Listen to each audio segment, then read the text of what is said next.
A very warm and beautiful evening to all the folks.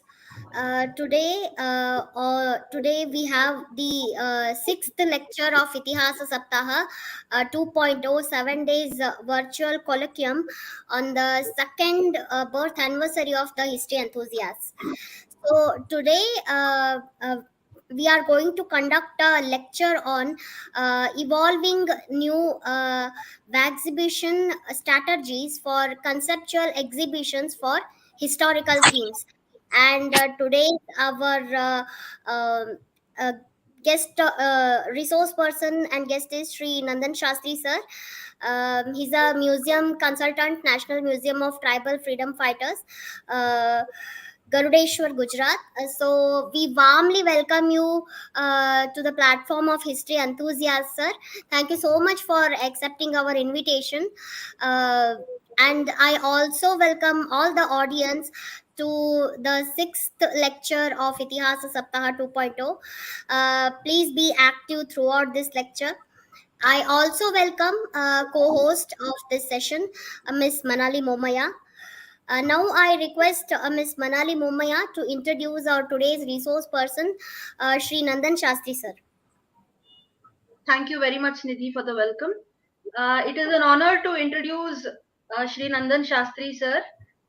He was born on 14th October 1950 in Ahmedabad as the son of Shri Hari Prasad Shastri, Dr. Hari Prasad Shastri. And sir completed his PG, postgraduate program in museum studies in 1976 from the MS University of Baroda. His MSc in geology he completed in 1973. So in from MS University Baroda, and his areas of interest include Personalia museums, Southeast Asian antiquities and other works of art, exhibition planning and evolving strategies, fabricating showcases and other display systems, field work in geology and archaeology, outreach programs, touch and feel programs for blind persons, and so on. Sir has over 43 years of experience in the field of museology with focus on environmental sciences with specialization in earth science. He has proficiency in treatment of corroded historical objects, geological aspects of archaeological excavations and exploration. 161 articles have been published at national and international level. He has also served as the Vice President of Museums Association of India for 4 years. And he has published over 137 articles in national and international journals and magazines related to topics on museums, museum marketing, new museology, display techniques of artifacts, etc. Sir's career includes his work as visiting faculty at Vikram Sarabhai Community Science Center, Ahmedabad, in from 2012. He was museologist cum curator at Sardar Vallabhbhai Patel Museum, National Museum, Memorial Museum at Ahmedabad. He also served as curator at Samprati Museum at Koba, which is in Gujarat. He was also the curator at University Museum, Vallabh Vidyanagar, India, and scientific assistant at the Museum of Applied Geology, Indian School of Mines, Dhanbad, India, during 1976 to 77. Some of his major accomplishments include acquisition of collection on archaeological and historical objects and natural history specimens, their documentation, research, and display. He pioneered novel exhibition strategies such as enhancing spotlights on sculptures and other works of art, providing audio commentaries on certain collections, experience in reorganizing personalia museums. He upgraded the collection details from mere data labels to detailed descriptions and established this as a regular practice in museology. He undertook the ambitious project with Bhabha Atomic Research Center, that is BARC, Mumbai, in finding out trace elements in bronze sculptures by non-destructive methods. He met the challenging task of planning the new museum building for the University Museum during 1993 and its extension in the current year. Successfully, he established a new laboratory with sophisticated equipments apparatus which could help in conservation of museum collection, eliminating dependence on the laboratories of other major museums. He also engineered methodology for conservation of and restoration of metals, ivory, wood, stone, paper, etc. and redesigned the reserve collection hall by providing visual storage of the collection. He also prepared design of swinging panels for a new gallery to accommodate more exhibits on the panels. He improvised the showcases by applying polymeric foam to minimize entry to dust particles, and is frequently invited by numerous graduate level academic institutes of the state to deliver lectures on archaeology, history of ancient and medieval India, and museum studies. He also formalized the policy of bringing out popular and research oriented publications on museum. He has presented over 62 papers at international and national level conferences, seminars, and museum camps, workshops, and colloquiums. Uh, he has conceptualized and displayed for the first time human anatomical specimens, which increased the number of visitors by 15% at the museum. Initiated in the University Museum, the popular program of Touch, Feel, and Learn for the blind visitors. He was appointed as the examiner for the course of museology leading to Master of Arts. Late Dr. Grace Morley uh, paid a visit to the museum, especially impressed by the museum collection and transformation brought under Sir's tenure. He also has work experience in the US as a volunteer at the American Museum of National History in New York. He also took a project on data-based work for inventory of specimens of mineral and rocks collected especially from India, and prepared the inventory of some specimens acquired by fieldwork performed at Montana. He also worked as in the Naturalist Center of CAS for identifying and preparing detailed inventory of specimens of minerals, rocks, and fossils from USA and Canada. He was also the member of Executive Board of Museums Association of India for 2 tenures, and Indian Natural Committee for ICOM for 2 tenures. He was also a member of Natural Oceanic and Atmospheric Administration, and vice president of Museums Association, which I already mentioned. Uh, he is also a member of United States Committee of International Councils of Museums, California Association of Museums, Santa Cruz, California, Indian Association for the Study of Conservation and Cultural Property, New Delhi, Indian Geologists Association, Chandigarh, Museums Association of Gujarat, Vadodara, Materials Research Society of India, Bengaluru, and so on. Sir is a multifaceted personality. Currently, he is a member of the expert committee on Ahmedabad World Heritage City Trust, and he's also a museum consultant for the National Tribal Freedom Fighters Museum, which is at Garudeshwar, Gujarat. Sir, once again, we are very happy to invite you on our page. Last year, in the Itihasa Saptaha that we celebrated on the first anniversary of our page, Sir had given a wonderful lecture, and today we have him again for the sixth lecture of this Itihasa Saptaha 2.0. And once again, I welcome you on behalf of myself and Nidhi, sir. It was great introducing you. Thank you very much, Manali. Uh, and dear attendees, before I give preamble of the subjects chosen by me for today's talk, at the outset, I thank the organizers, Nidhi and Manali. While I am speaking to you, feel free uh, to put any question, query, comment uh, on the chat box. Uh, Types of exhibitions and their purposes is a subject which is very dear to my heart since past 45 years. If I include 2 years as a student at Department of Museology, MS University of Baroda, and working in 5 museums in India and 7 museums in United States of America. At the age of 71 years, I had desired to learn more and implement certain ideas into practice. As Manali has said, I am an active member of ICOM US, and in the month of August 2020, we will be having an international conference at Prague, which is the capital of Czechoslovakia. I am going to attend it officially, and the theme is very interesting: the power of museums. Moreover, I attend regularly workshops, colloquia, seminars by American Alliance of Museums as well.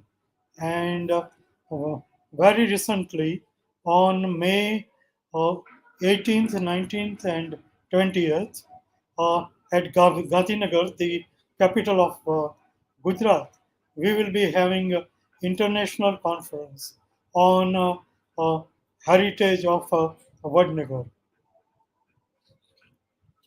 If we compare functions of museums with a human body, exhibitions may be compared as a dynamic and ever throbbing heart. My very first tip at the outset of my talk is when in future, if you are starting your career in museums or in archaeology or related field, either as a volunteers or as a staff members, always be sensitive and imaginative. It is a key of success. Before I explain you about various types of exhibitions, let us learn the words exhibition and display. Just as a new definition of a museum discussed by various forums of International Council of Museums has sparked international debate with as many as 269 entries on the website at national and international level, especially during corona pandemic phase. There may be a breakthrough in the strategies for planning an exhibition while hatching the objectives for conveying meaningful message to museum visitors. Let me give you another example. In Russia, there is a museum of smell. If a visitor wants to feel the aroma of a mango, he or she has to push a button on the outer side of a showcase. Three different organic chemicals are kept separately in three chemical flasks. When a button is pushed by a museum visitor, all three flasks start shaking and the solutions get mixed, giving rise to heat in form of fumes.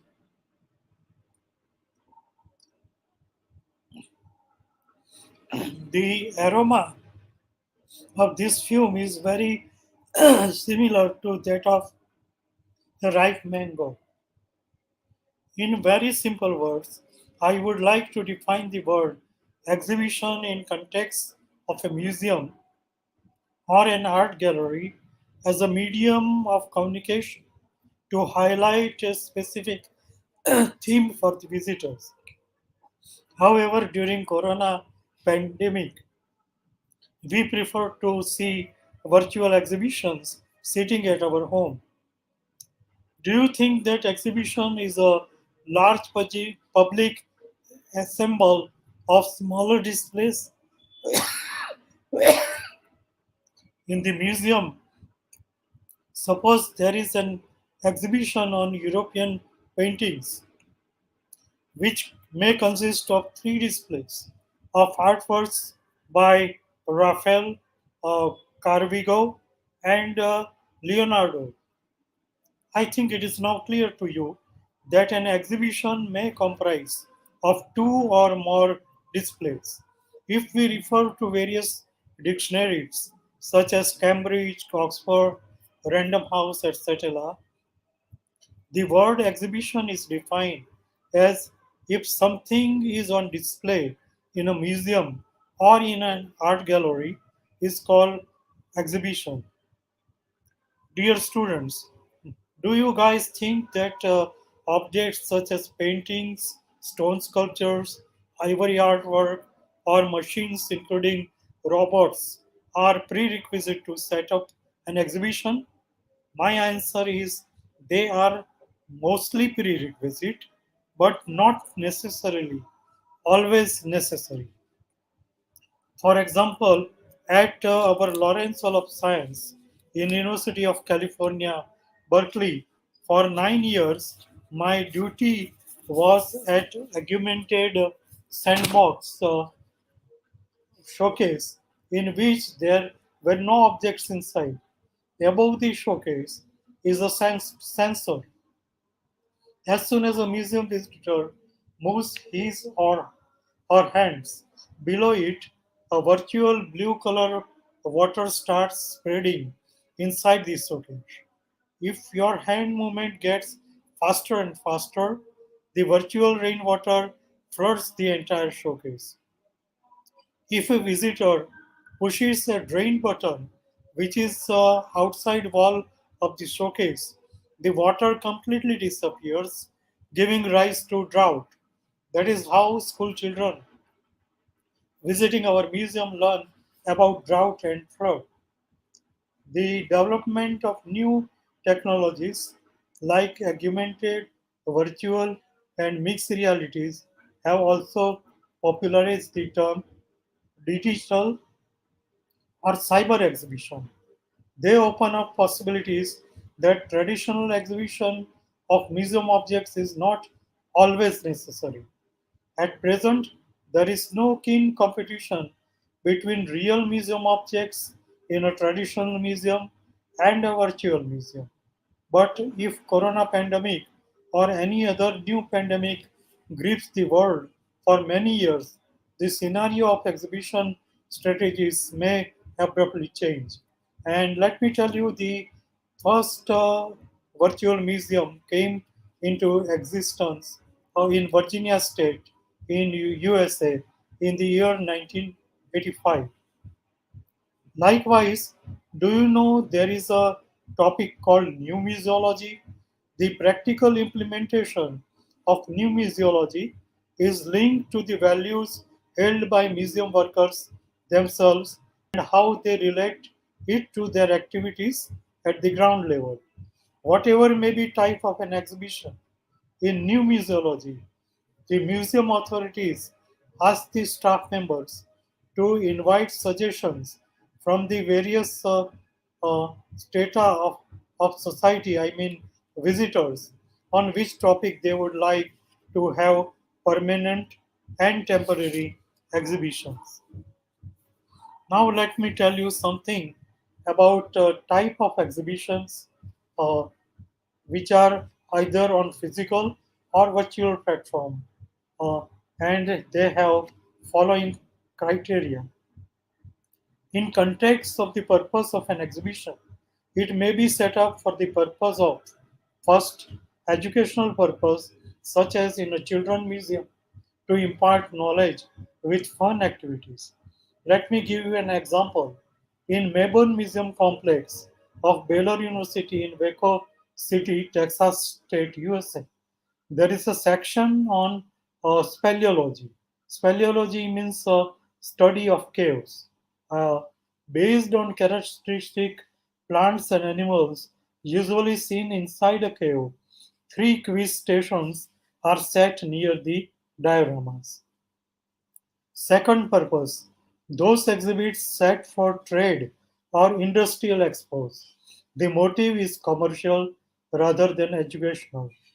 Third, those exhibits at Gambling City, like Las Vegas in USA, are set for the sole purpose of entertainment to the visitors. For example, in that city, there is the Erotic Heritage Museum. It occupies 24,000 square feet exhibition area, and the exhibits in two stories building are set up to entertain visitors and promote human sexuality. Fourth, museums with restricted entries. Museums like in New Delhi, Indian War Memorial Museum and Air Force Museum at Palam are open to the public. But in USA, at George Bush Center for Intelligence in Langley City in Virginia State has a CIA museum. There is very impressive collection of 3,500 individual items, including a Al Qaeda training manual received from Afghanistan, as well as Osama bin Laden's own AK 47. The museum, however, does not open its door to the general visitors, I mean the public. The museum allows only CIA personnel to visit the museum. Another way to clarify exhibition is one, permanent exhibitions, and two, temporary exhibitions, which are also called alternating exhibitions. Uh, Manali, may I request you to start showing the slides now? Share the slides, please. Yes, sir. Yes, sir. Yes, sir. This Sir, is is are the slides? Yeah, perfect. So this is the topic of my today's discussion, and you see my email ID also. So in future, if any one of you want to contact, feel free to contact me by email. Uh, Second slide, please. Usually, the duration of such exhibition is 1 week or 2 weeks for temporary exhibition. But the landmark exhibition on the occasion of the bicentenary of American Museum of Natural History in New York, entitled Can Men Survive, lasted for 2 years, which is a world record. Hmm. Can Men Survive, which was part of museum's centennial celebration, as I told you, was an immersive multimedia exhibition with films, slides, soundscapes, artifacts, and three-dimensional displays. It addressed the issue of humans' exploration of their environmental through accelerating technology, growing human population, and pollution. Another way of classification of exhibition is object-oriented display, conceptual exhibitions, third, touch, feel and learn exhibitions, and four, virtual exhibitions. Next slide, please. Uh, for this particular exhibition, Can Men Survive? Visitors entered via ramp which led to a tunnel uh, or conditioning chamber. The tunnel led to a softly lit room with two films which covered the delicate balance and interrelationship of nature. I am not going to read the complete uh, information of this slide uh, because we may have time constraint. So, next slide, please, Manali. Uh, Before I start giving you uh, uh, from slide number 3 up to 16 onwards, uh, let me first tell you in brief uh, all these slides are pertaining to the collection of Buddhist uh, masterpieces of Asian Art Museum in San Francisco. So first, let me tell you something about this museum where I have worked for 12 years in California state. In 1959, Chicago industrialist Avery Brundage agreed to donate the first part of his vast collection to Asian Art Museum situated in San Francisco City. The challenge was met, and the Asian Art Museum opened its door to the public for first time in 1966. Since then, a desire to connect diverse communities has been part of our mission, especially uh, uh, visitors from Asian community uh, are encouraged to visit our museum. Our museum seeks to inspire new ways of thinking by sound combination of new museology and traditional museology. I would like to show you 11 slides of sculptures and paintings from Buddhist gallery. The collection which you are going to see is from various regions: South Asia, Persia, West Asia, Southeast Asia, the Himalayas, including Tibet, Bhutan, China, Korea, and Japan. Each space celebrates the artistic accomplishment in all their variety of the many exhibition strategies applied. Concepts and Buddhist philosophy are highlighted with group and individual labels. So here on slide number 3, you are seeing a group label uh, which is entitled Aspects of Divinity. And this particular group comprises of 17 sculptures on display. So, for each individual object also, there is a label. But, but for example, if there is a VIP visitor and he or she has time constraint, at least by reading the group label, he or she can understand uh, what those objects highlight in that particular group. Next slide, please.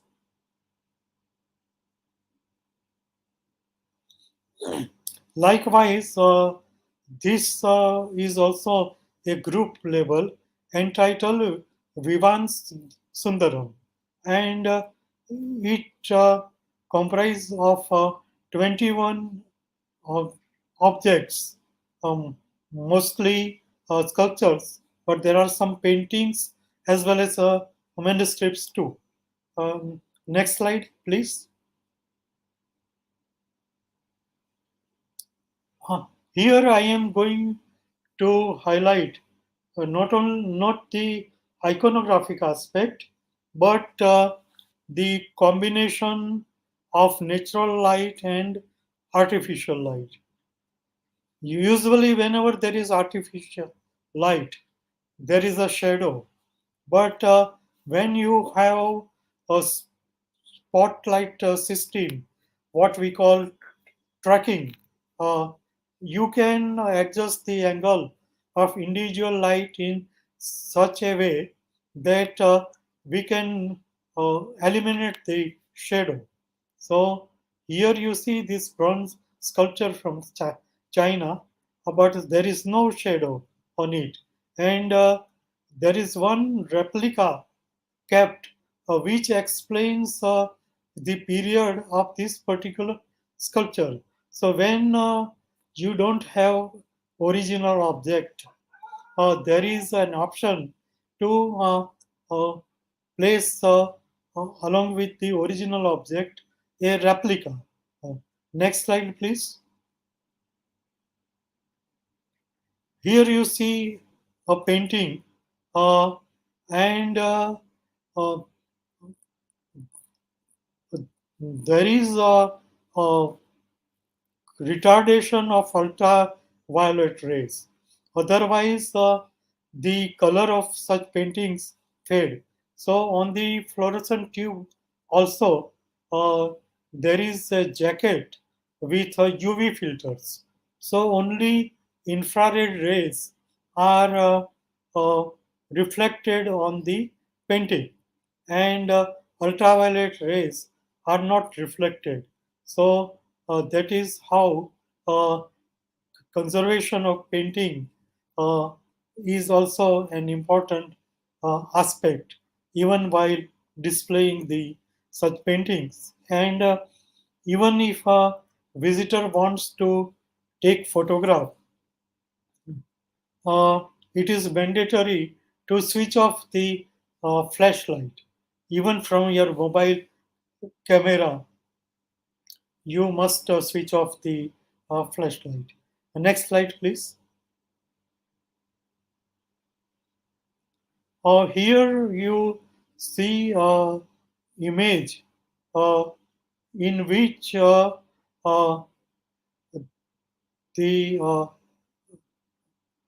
deity uh, is resting on a vehicle, and there is a pedestal. So this is gold plated, but um, much bright reflection is retarded by the system of light. And even if you want to take photograph of the label of this particular object, uh, you will see no reflection of ceiling light. uh, in India, not so much care is taken, uh, and even many visitors are not so much particular to take photograph of labels also. But if you take photograph of an object as well as the label, then you may remember what you saw and uh, what were the characteristics of those objects on display. Next slide, please.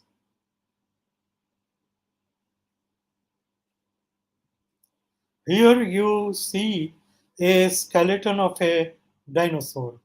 Uh, Actually, it is from um, Museum of Paleobotany at University of California's Berkeley campus. But this particular skeleton, which is very very big, is kept uh, in the lobby, and there are staircases all around. This particular display is on the second level, what in Indian terminology we may call first floor. But here, uh, by editing the photograph, I have deleted all these staircases behind the showcase. But to highlight the skeleton of this particular dinosaur, T Rex. Next slide, please.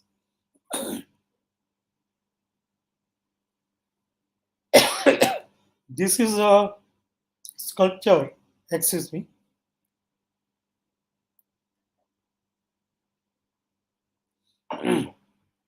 from a tantric cult of Buddhism, and uh, it is a side view.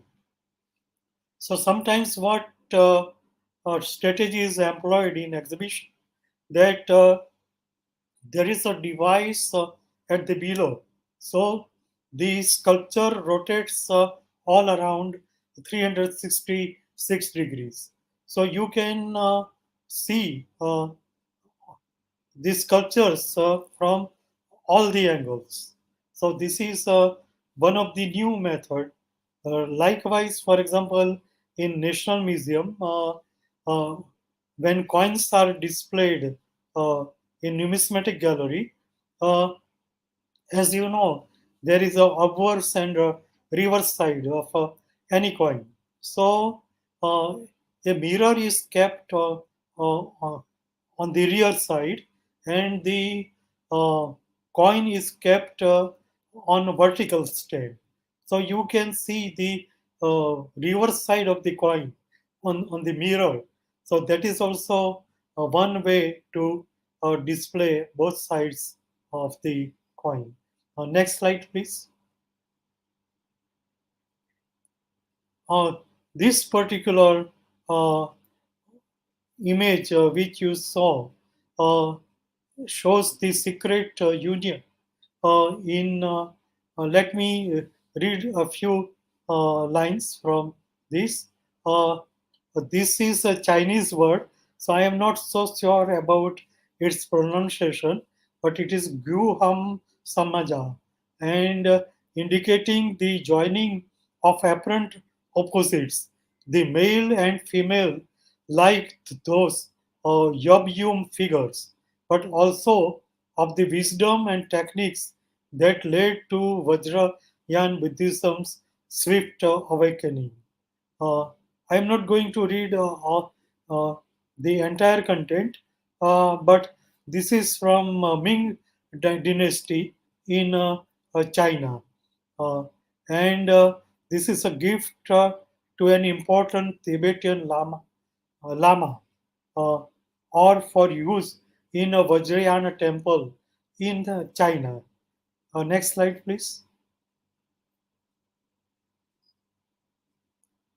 We have already seen, I think. Next one. Yeah. Uh, we have many exhibition catalogs. So whenever any exhibition uh, has academic and research merit, it it is such a painstaking uh, task to prepare exhibition catalog. For example, this particular exhibition catalog, it took us 3 years to prepare, and thereafter we opened the exhibition. Next slide, please. So, Asian Art Museum of San Francisco Collection Highlights is the title of this publication. Is an essential resource for museum visitors, as well as an lightning read for anyone interested in Asian art. Stunning photographs reveal telling details of 230 works from across Asia, while texts by museum curators as well as artists, educators, and collectors offer fresh perspectives on both ancient and contemporary art. Uh, this particular catalog was published in 2018 uh, by the Asian Art Museum Foundation, and its price is approximately $25. Next slide. So this completes my presentation, but I would like to continue uh, uh, uh, on my topic. So will you please come out from the slide share, Manali? Thank you. Now let us examine how conceptual exhibitions differ distinctively from object-oriented display. Can Men Survive represents several new trends in museum exhibition. First, it deals not with an object or a group of objects, but with a condition. Second, it deals not with an sorry. Second, it deals with this condition, means environmental pollution in abstract rather than descriptive or quantifying terms. For example, uh, we need oxygen, but uh, there is no need in conceptual exhibition to give data how many percentages of oxygen is ideally required for any human being. Uh, Third, it not only uses contemporary multimedia devices but also relies upon the overall effects of these devices for the communication uh, of of a part of its message. Fourth, and as a result of the three foregoing, it escapes the limitations imposed by displays that isolate space and time. These four characteristics are necessary for the success of any museum exhibit that sets out to deal with conditions rather than simply with three-dimensional things.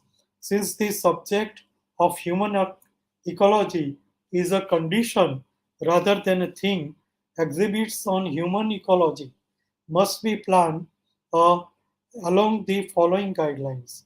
First, that the condition rather than the thing that exists under the condition is the central theme of an ecological exhibit, and this also applies also to any historical exhibit as well.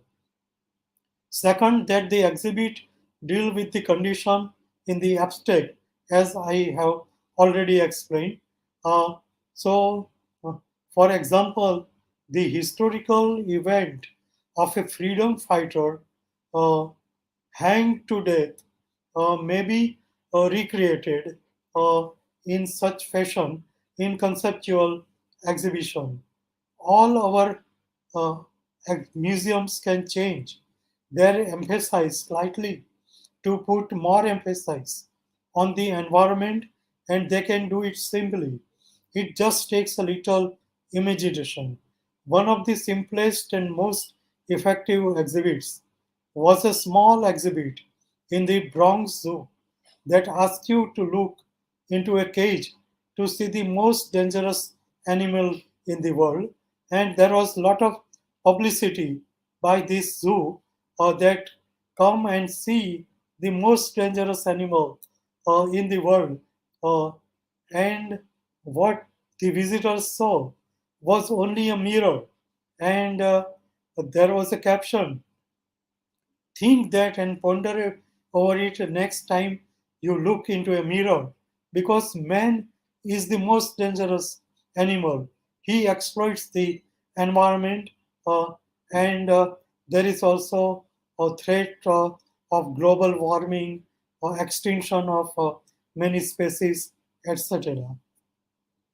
Now let us uh, come to review the topic: exhibition mission statements, which any museum uh, requires compulsorily. In addition to their overreaching mission statements, some museums establish exhibition mission statements or start their exhibition process documents with statements of purposes. These statements stress the importance of exhibitions as an educational tool for both voluntarily uh, visitors and students. Most address the need to serve audiences.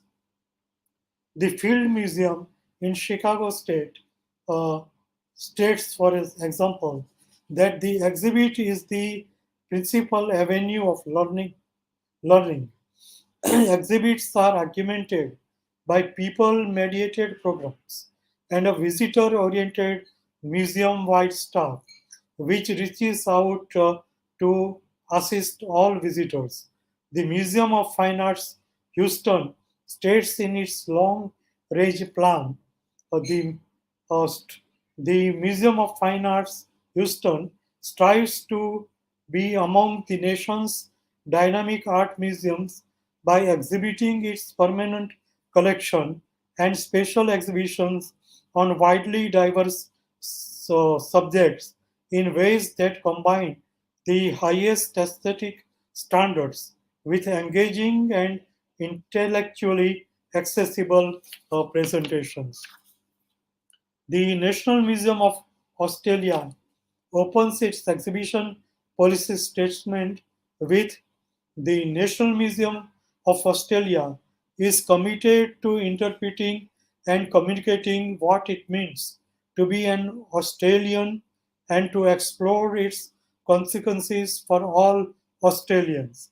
One of the main vehicles by which the museum delivers this message is through its exhibition program. The policy recognizes the national focus of the museum's role and the need to deliver exhibitions through networks of venues and by the innovative use of new and emerging technologies, as well as by traditional methods. It also recognizes the importance of community involvement in the development and delivery of museums exhibition program. Schools and educators may use exhibition as part of wide variety of educational and instructional strategies such as community-based learning, project-based learning, or proficiency-based learning, to name just a few. While exhibitions are diverse in both content and execution, they are typically evaluated against a common set of criteria or standards using a rubric or scoring guidelines to ensure consistency during the evaluation process from student to student or exhibition to exhibition, or to determine whether and to what extent students have achieved expected learning standards for a particular assignment, lesson, project, or course. Exhibitions may be evaluated by a teacher or a group of teachers, but in some cases, review panels of peers, community members, and outside experts, such as local business leaders or scientists, contribute to the evaluation process or provide students with constructive feedback. Some exhibitions are even public events open to anyone in a school community.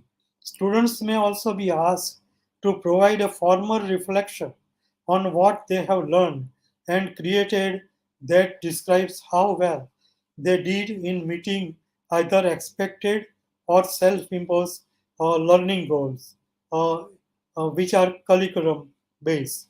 Exhibitions are typically designed to encourage students to think critically, solve challenging problems, and develop skills such as oral communication, public speaking, research, teamwork, planning, self sufficiency, goal setting, or technological and online literacy.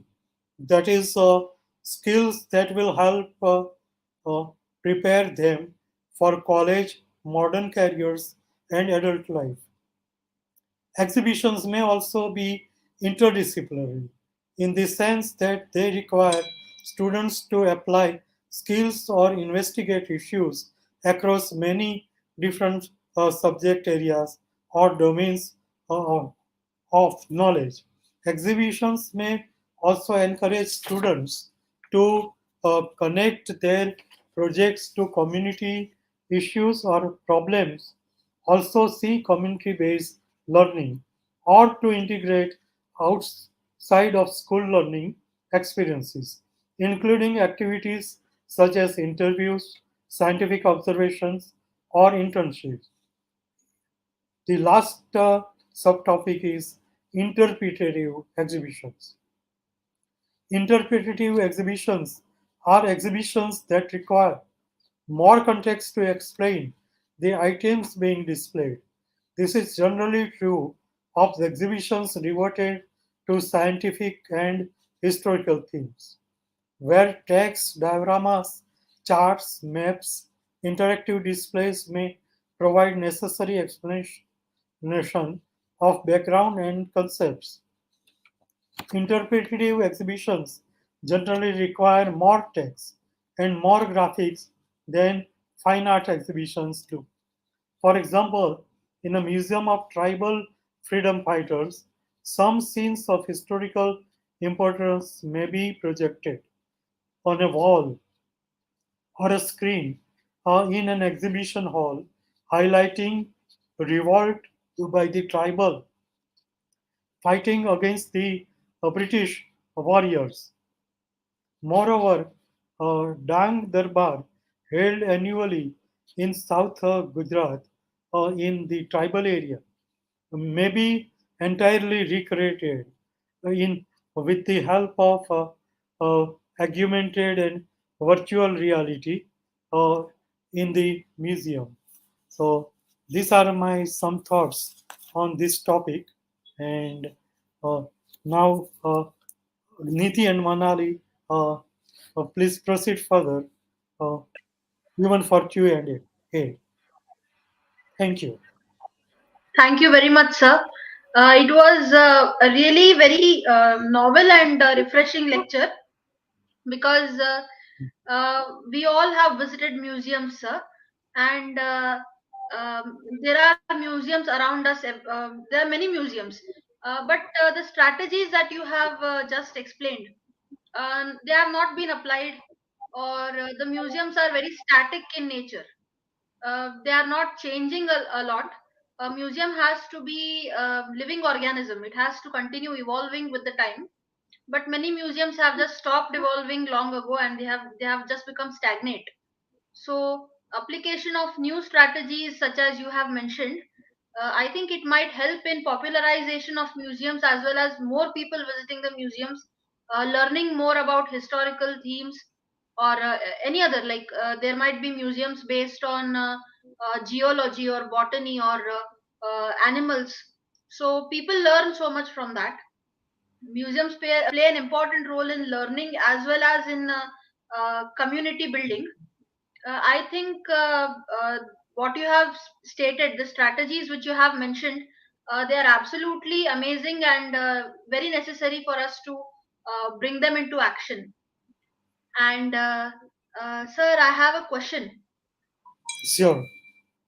Uh, what role can social media play in popularizing museums or in enhancing the visit number of visitors? Uh, Let me give you a concrete example.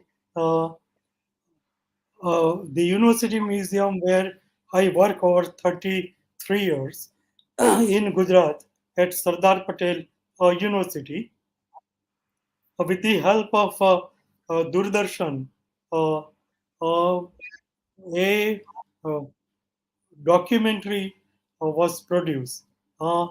If I tell you within a couple of minutes its content, uh, a farmer is plowing his farm. Meanwhile, he sees the school teacher passing by. So he calls the teacher, and in the local dialect, he addresses to the teacher that uh, while I am plowing the farm, I get so many uh, potteries. Uh, so I am throwing them out. But why there are so many potteries here? So uh, the teacher explains to him that this means that your farm is an ancient site. So uh, the farmer asks to this teacher, uh, uh, where I can see so many such old things. Uh, he had even not heard the word uh, Sangrahalaya or museum. So the teacher explains to him what is a museum, and uh, thereafter the teacher suggests that uh, if he communicates to other 40 45 farmers in the village, we can plan a visit to uh, the University Museum at Vallabh and then the camera revolves. So they are boarding the train, the farmers, and then they arrive at the railway station of Vallabh. So the board is highlighted by TV camera. Thereafter, they arrive at the uh, uh, exhibition halls of a university museum, and uh, the teacher uh, prefers to explain in the local dialect instead of requesting the curator or guide lecturer uh, to explain, because these are mostly semi-literate uh, farmers, so uh, they feel more comfortable with to understand anything in the local dialect. So there is a UNESCO publication called Museums, Imagination, and Mass Media, and this is considered a Bible uh, for students who have been assigned projects on how mass media can play important role uh, for the museum. Museum itself is also one of the mass media, and any university uh, essentially must have three components. First is a university library, second is a university museum. But what I am saying is not departmental museum, like a museum attached with a department of ancient in history and archaeology. Just as there is a multi-purpose university library which has books pertaining to subjects of all the faculties which are existing in that university. Likewise, even in India, at present we have seven multidisciplinary museums. So, uh, uh, I feel that in Indian museum movement, more stress should be given to multi-purpose and interdisciplinary university museums rather than departmental uh, museums. So I think uh, you must be partially satisfied by my explanation, Manali. Yes, I'm very much satisfied. Uh, Um, Dr. H.M. Siddhan sir has asked, he has posted a comment. hmm, Thank you, Mr. Nandan Shastri, for your scholarly lecture. I recall our days in the Museology department of MS University, Baroda. And he has also posted a question. How yes. best can we improve exhibition of archaeological antiquities? Uh, Let me give one concrete example. In one of these slides, I referred to Melbourne Museum complex, which is of Baylor University, Waco, Texas. So, uh, along with the original fragments of the portraits, uh, which have been joined by a solution, uh, we have kept uh, side by side uh, fragments made up of polymeric material, and uh, the especially the university students are asked, seeing the original object, to reassemble the fragments themselves. So, by doing such activity, instead of having only just a static exhibition, uh, uh, you can learn more by experience. Another way to improve is along with the archaeological exhibits, you must have quiz program. There should be a quiz stations. So, for example, one particular question which is answered by a visitor, if it is a correct answer, then green light will glow. If it is incorrect answer, red light will glow.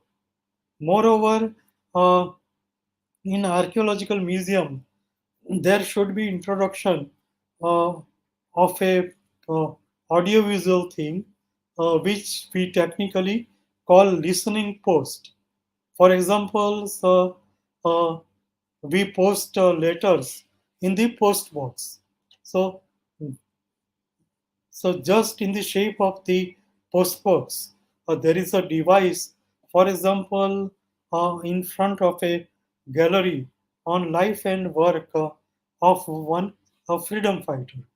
So, say for example, there are 110 photographs of that freedom fighter, signifying his important role historically.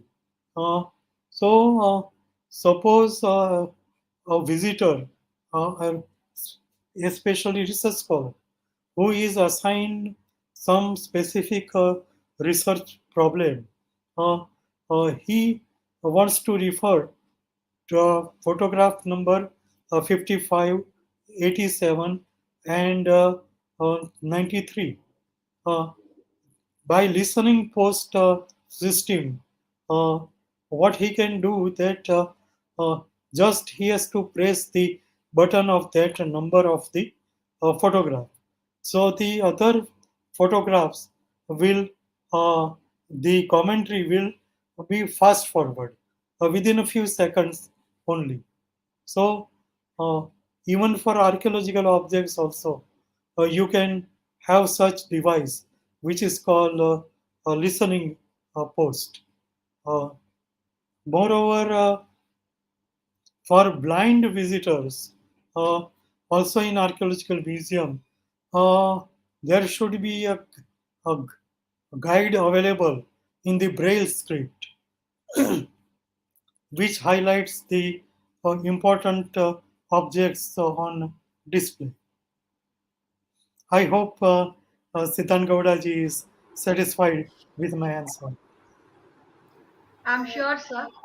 Thank you very much. Finally, I You want know, to add something to this. yes, Sure. please. Yeah, there is a museum in Tiruvananthapuram. The Hmm. museum contains the paintings of Raja Ravi Verma. So Hmm. that museum has all the facilities which Sir now mentioned, like audio visuals and audio lectures for the visitors, and of Yes. course information for blind visitors also. They Hmm. have done they have given one facility that when a visitor visits the museum, they will give a scanner code. Hmm. So the visitor has to scan that Yes. in his phone, and they will get the audio lecture. And if the visitor is blind, then they will also get the braille format of the lecture. So they have done this. Nidhi, in our Ahmedabad city also, in a Swaminarayan museum, we have same facility. Uh, Moreover, I would like to stress one point that uh, if blind visitors are also allowed to touch at least duplicate objects, not the original objects. Uh, some of them are so smart. I have seen in some museums where I have worked. For example, they will by touching the sculpture know, for example, Lord Shiva.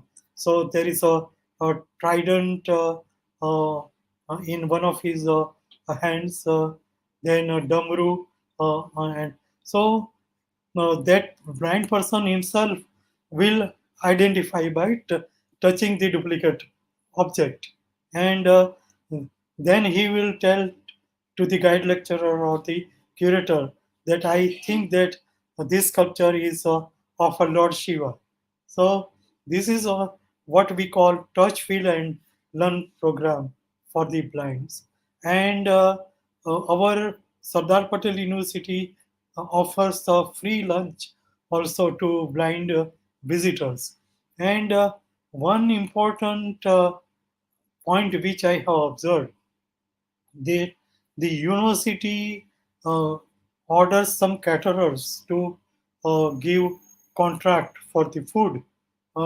So the blind students, uh, before eating food, they do prayer, and the prayer is so heart touching that even the lower paid cooks willingly, I mean voluntarily, part their one day salary for our museum. They give that money to our museum to continue such activity for blind visitors. So another example which I can highlight, that we received a grant from UGC, uh, and there nearby to our Vallabh Vidyanagar city, there is a village uh, where there is a pot making community. So for the wheel, I order our University Instrument Center to introduce some ball bearings so that the wheel can run very smoothly and provide electricity to the wheels.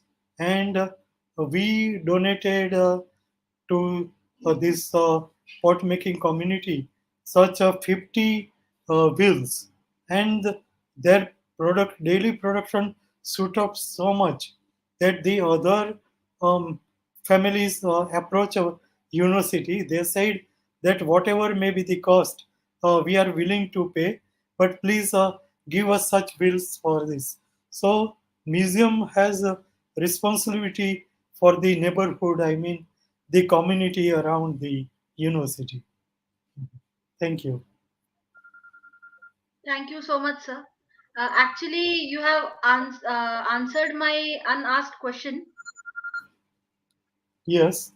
I was going to ask you how museums can help in bringing about social change, but you have already answered that. Mhm. But Yes, let sir. me add one more point that Yes, sir. even in India, uh, many museums are now having two more strategies. One strategy is uh, especially the youth of your age, they are so much fond of selfies. So some of the museums in India too have selfie corners. So there is some outstanding objects replica kept on the background, which is considered one of the masterpieces of a museum, and it is very artistic sculpture. So youth is especially attracted to visit the museum because there is a selfie corner too, and we can't neglect the youth because they are the future citizens of the country. Another point which I would like to highlight that there is a gender discrimination in our society. So the museum where I work, for example, we had one temporary exhibition which became very popular among rural community too. It was entitled Body Odyssey, in which we propagated the idea that, especially in the rural areas in any state of India, including in Karnataka, when the birth of a baby girl uh, frequently happens, usually the mother is blamed by the community, especially the husband and the relatives on the husband side. But in this particular exhibition, we explain by display and audio commentary to the village folk that it is the uh, sperm of the male during sexual and intercourse, and its chromosome determines whether the fetus is male or female.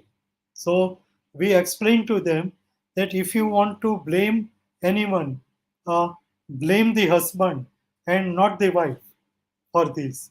So, so another example which I may give from Corona period, there is a museum on preventive and community medicine in a Liquor Muslim University, and the curator was assigned the task to go to rural areas for giving vaccines, but especially in villages dominated by Muslim community, there was a fatwa propagated by the Muslim priest that if the male takes the vaccine, the quality of their sperm will deteriorate. So the curator told me that in many villages the information was leaked by someone, so they were uh, uh, running out from their home, locking the home. So the response for vaccine was very less.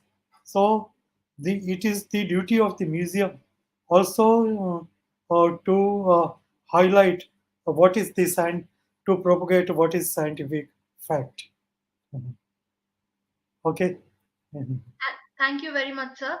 Mhm. Professor R.M. Shadaksharaya, sir, has made an observation. He Mhm. said that it is a very good presentation, and he says application of light and shade method is necessary for excavated sites, which are displayed in the museums of several countries. He has also asked a question. Mm. Whether the cultural layers of excavated sites displayed in several places can be made coloring through artificial lights for making them more attractive.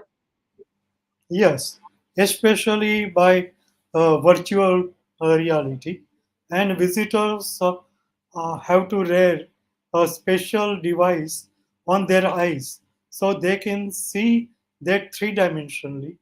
Moreover, there is another method in which coloring of strata can be also shown. That is called projection on a sphere.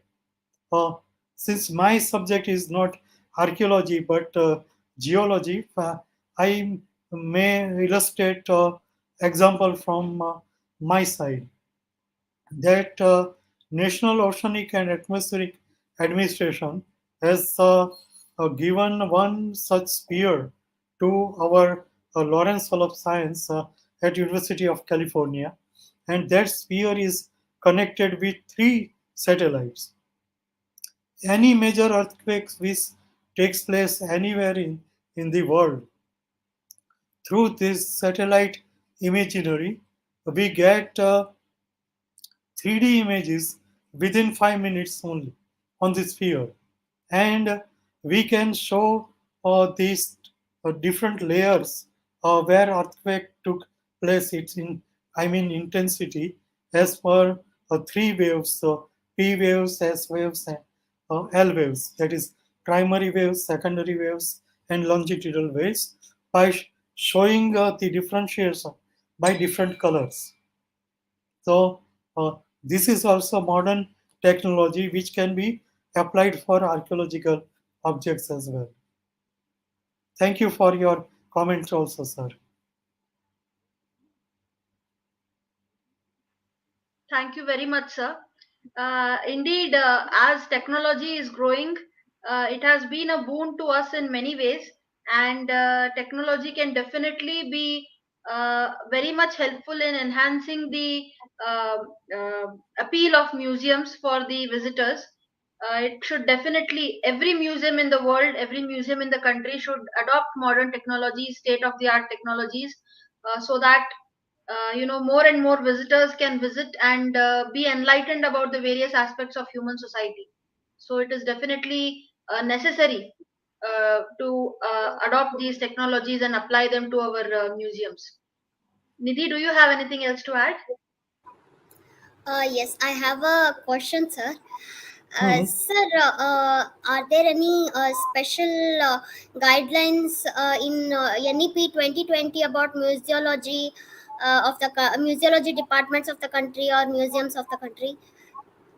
Yes, University Grant Commission is now attempting uh, to have uniform syllabus. Uh, some departments of a certain university, for example, give uh, uh, MA degree, some give postgraduate diploma. So instead of that, UGC wants that there should be uniform. Moreover, uh, there is a consciousness among many people that in the job advertisement, for example, if there is an advertisement for a uh, curator in archaeological gallery, uh, then not only master's degree and PhD degree in ancient Indian history and archaeology is mandatory, but a degree or diploma in museology also should be mandatory and not desirable qualification. So things are moving ahead, and let us hope that those students who are attending my today's talk, if they have more question about how to pursue after finishing their master program in ancient Indian history and archaeology to take a museum career. Uh, I have given my email ID in on the first slide, or you may display on the screen also, Manari, or on the chat box. So anyone who wants to contact me, they can do so. It is nandan.shastri@gmail.com. Yes, sir. I have once again shared the first slide of your PPT so that the email ID is visible to the viewers. If Yes. anybody has any queries about further career options in museum and museology, sir has been very helpful to me and Nidhi for the past 2 years. I'm definitely sure that he will also help you out. Yes, sir. And I want to request all the viewers, if you have any more questions, you can leave them in the comment section. Later on, we will get you the answers for them. Uh, I think, sir, we have come to the end of this lecture. Before signing off or before ending it, um there are many congratulatory messages, and uh,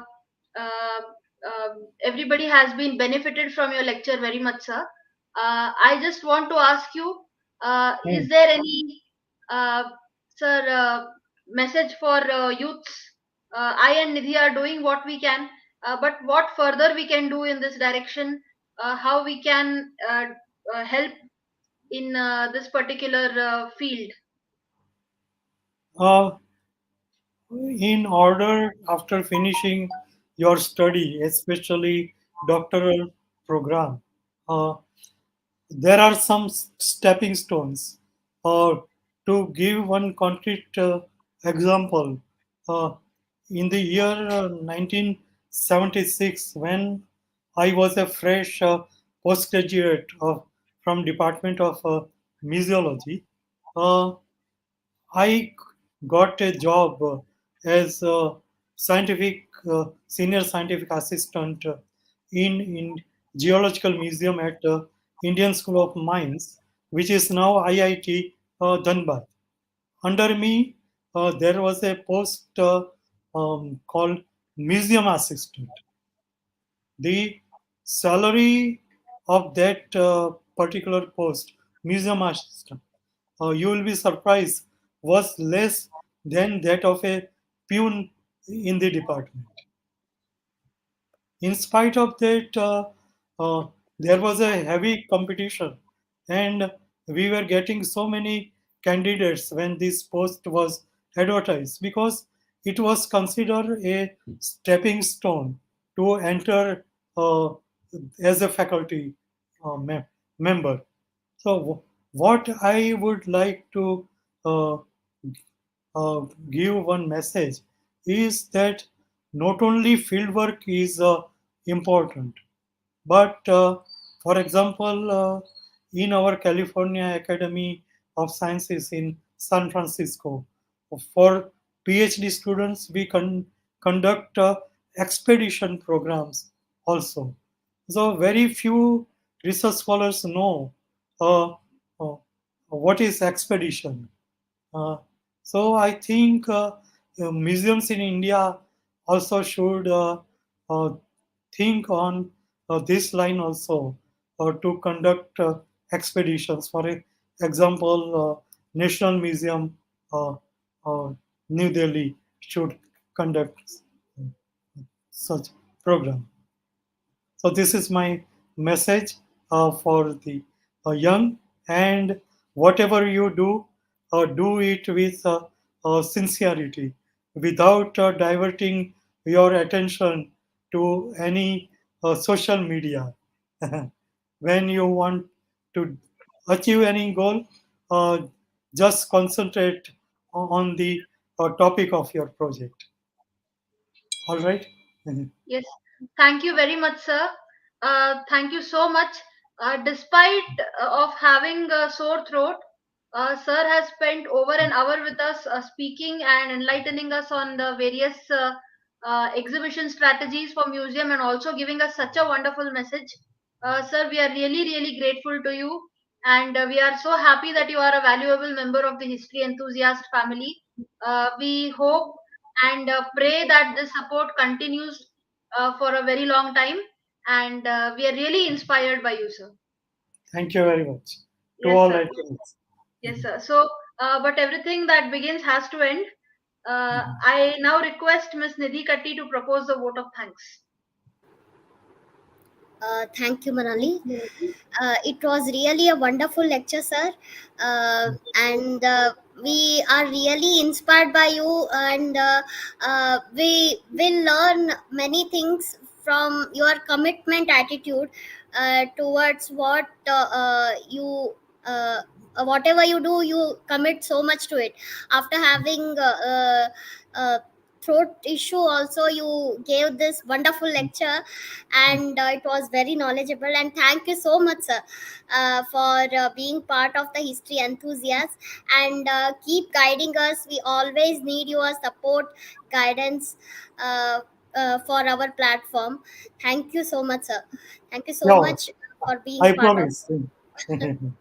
Yes, sir. Well, And I also thank all the audience who were active throughout this lecture, and keep supporting us. And without your support, we can't grow. And if you support us, we will surely get inspired to conduct more such knowledgeable, productive lectures. So thank you so much. And I also thank co-host of this session, Miss Manali Momaya, for being a very wonderful co-host. Thank you so much. And thank you to Nidhi. Before signing off, I want to give the information about tomorrow's lecture. Tomorrow will be the last day of the Itihasa Saptaha 2.0, as well as the second anniversary of our page. We are really excited for tomorrow, and we are also very optimistic about the future of our page, because we are having such wonderful resource persons on our channel, and we have the support of so many elders, including Nandan sir, and we have Ravi Korishettar sir, Shadak Sharaya sir, and Mugli sir, all of them. They are all so supportive and constantly active on the page. There is Siddhan Gaudar sir, Ravi Shankar sir. There are a lot of names. The list is very long. We have so many well wishers, and their love and support has been a guiding spirit to us. Their blessings are always our, they keep us warm and safe.